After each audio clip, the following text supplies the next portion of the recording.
Alors, j'aimerais encore insister sur la périodicité de la fonction exponentielle trigo. Vous, spontanément, quand vous avez une équation comme ça, vous allez avoir tendance à simplifier. La plupart parmi vous, j'en suis quasiment certaine. Vous allez avoir tendance à dire θ égale moins pi sur 12. Non, c'est bien plus... Il y a beaucoup plus de solutions que ça. Ce que vous devez comprendre, c'est que là, avec l'exponentielle trigo, ce qui est à côté du i, là, θ, c'est une mesure d'angle orienté. Or, puisque c'est des angles orientés, il y a une infinité de mesures.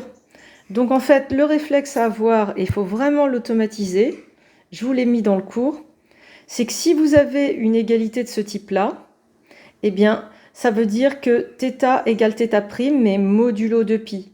Et donc en fait, il y a une infinité de possibilités à k de pi près. Donc pour notre équation, c'est simple si on a le bon réflexe. E, elle est équivalente à θ égale moins pi sur 12 modulo de pi. Et donc vous devez être capable d'écrire l'ensemble des solutions. C'est quoi l'ensemble des solutions de E? Eh bien, c'est un ensemble forme type.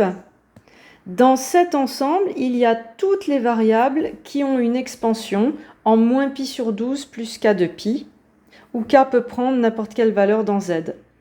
Donc ça s'écrit comme ça, moins pi sur 12 plus k de pi, k appartenant à z. Donc je répète, les solutions, ce sont les réels qui ont une expansion en moins pi sur 12 plus k de pi, où k appartient à z. Ça doit être automatisé. Ça veut dire que on le fait sans réfléchir. Donc entraînez-vous et automatisez bien le procédé. De toute façon, évidemment, on le travaillera en TD.